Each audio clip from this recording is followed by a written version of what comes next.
Oh my god, guys, Atisa Manalo, Philippines, I was not expecting this from her today! Oh my god! She looked so confident, loved the walk, guys. She looked absolutely amazing on stage, projects so well, looking at the audience, absolutely confident. The walk, guys, the walk. She gave us energy, she gave us sassy. She gave us everything that we've been asking from her. Oh my god, and how beautiful she looked. Then she came out in this absolutely spectacular evening gown, guys. What do you mean? Atisa, I was doubting you for a very long time, girl, but you brought it. Let's have a look at her evening round performance as well. One of the best evening round performances for today for sure, and that evening gown on stage, guys, she brought it. Elegance. She was oozing, she was gliding across that stage, guys. Makeup, hair, perfect. The dress, I cannot get over the dress, guys. Everybody who was doubting Philippines is back in the game, baby. ว้าวสวยนะอาทิตามนาโลมากชีสวยนะชุดสวยด้วยพูดตรงว่าอยากใส่จริง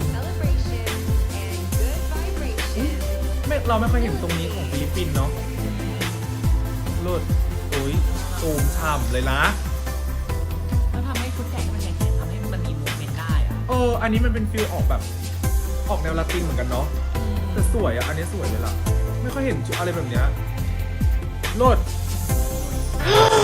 มาแล้ว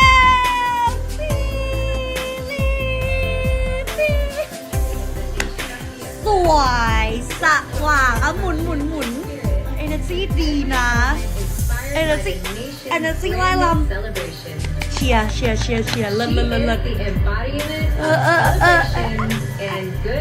แอะมาก so fresh really fresh Philippines ชุดสวยมากแล้วกล้องซูมชุดแบบสวยher smileล่าเริงมากชอบความล่าเริงอ่ะ So inyong napanood mga kapolitika itong mga samot-saring reaksyon ng mga taga-ibang bansa dito pa rin sa naging performance ni Atisa Manalo.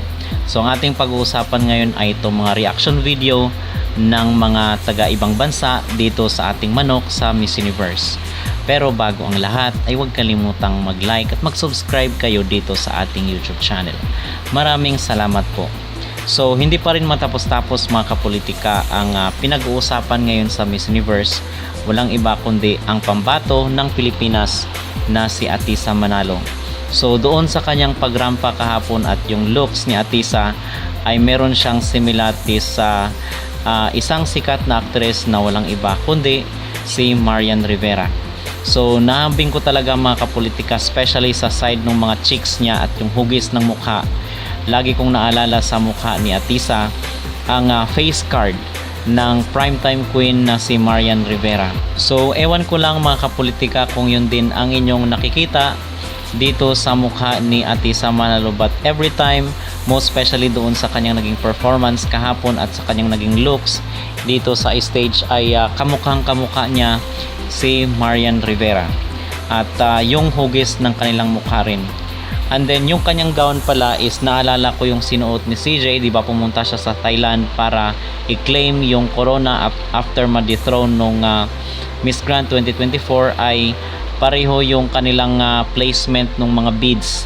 Okay, so hindi ko alam kung merong touch or pareho yung designer or merong similarities kasi meron ring mga netizen na nakakapansin na di umano'y pare-pareho or similar ng design doon sa isinuot ni CJ Opiasa. Yung difference ng nila yung nasa likod, okay, pero yung disenyo mo especially sa harap, yung sa baba is parehong-pareho nga doon kay Atisa Manalo. So patuloy na pinag-uusapan at pinagpipiestahan itong si Atisa Manalo in a positive way matapos ang kanyang umaatikabong na performance doon sa Miss Universe. Hindi lang mga Pinoy ang pinag-uusapan siya, kundi yung Latin community at yung mga Thai, dahil Of course, meron din silang kanya-kanyang mga pambato, and most probably ay threaten rin sila dito sa kanilang nakita, kasi ang sinasabi nga nila ay si Atisa daw ang sumira ng kanilang mga hot picks, most especially ng mga pageant expert. So yun, at aside from this ay pinost rin po ng Miss Universe, merong solo exposure itong si Atisa doon sa story.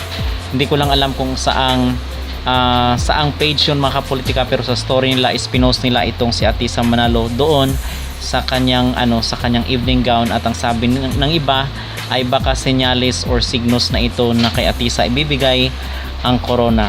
So ang personality po ni Atisa para sa akin ay mainhin, soft, gentle, feminine, at most importantly ay likable. So yun ang aking description dito sa personality ni Atisa. Kumbaga pagkasama mo siya ay hindi ka ma-awkward or hindi ka ma-off, dahil very feminine at very soft ang kanyang personality, kumbaga harmless. So kung merong mga engagement, business engagement ang Miss Universe sa kanilang mga business partner, ay walang awkwardness na maganap, kasi ang personality ni Atisa ay very soft, very queenly, very princess ang kanyang personality. So kung kaya sinasabi natin na si Atisa ang tataglay ng kalidad ng isang Miss Universe.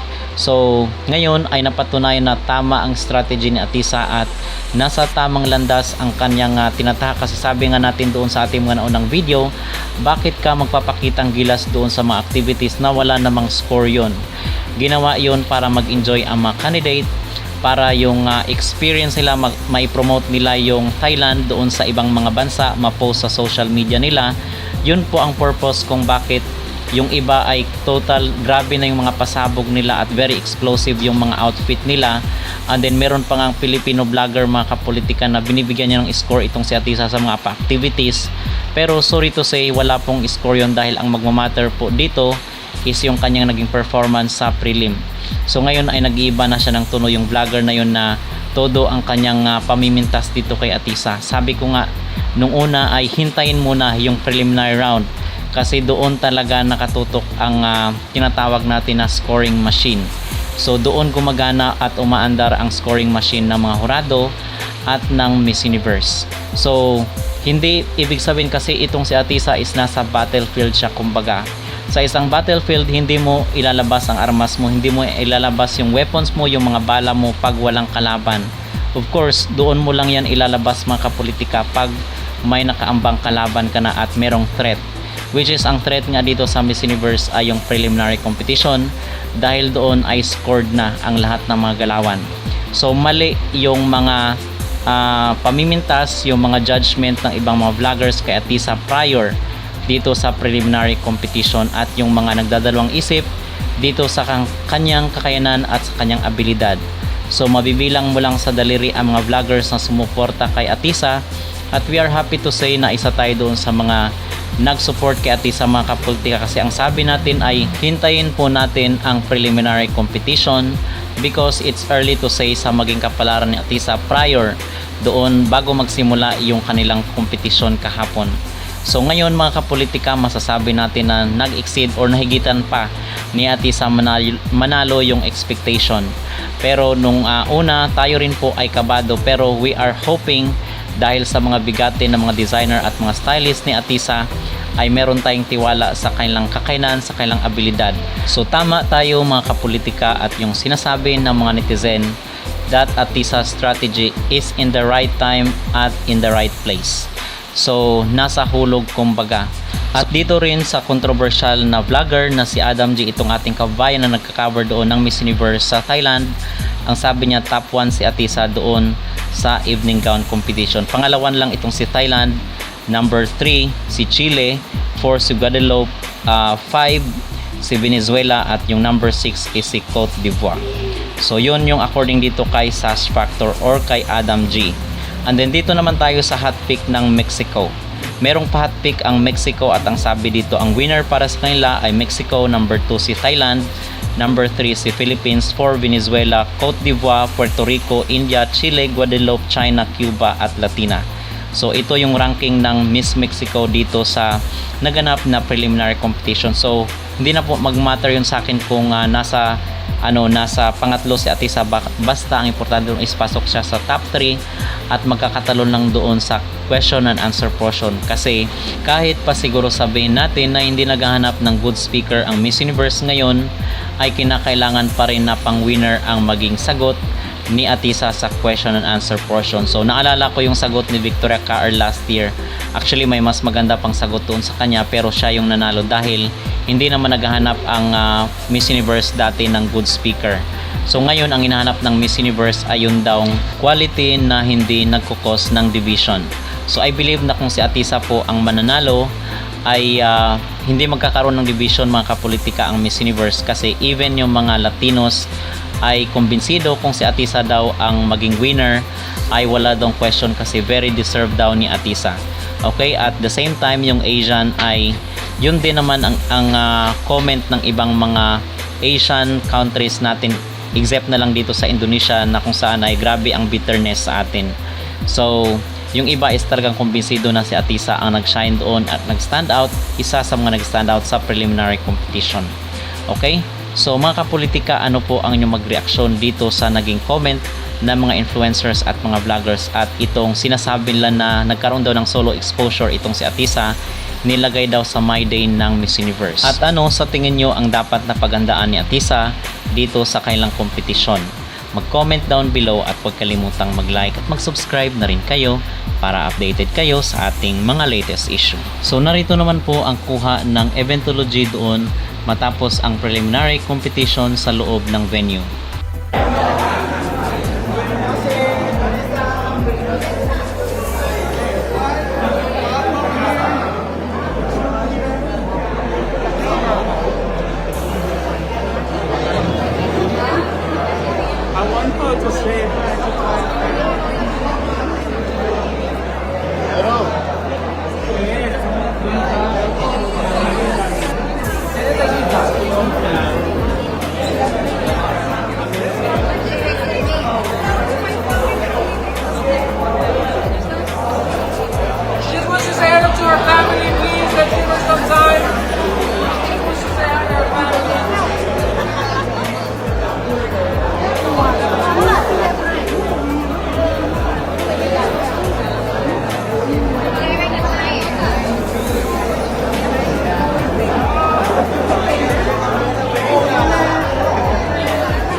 itong kalaban natin.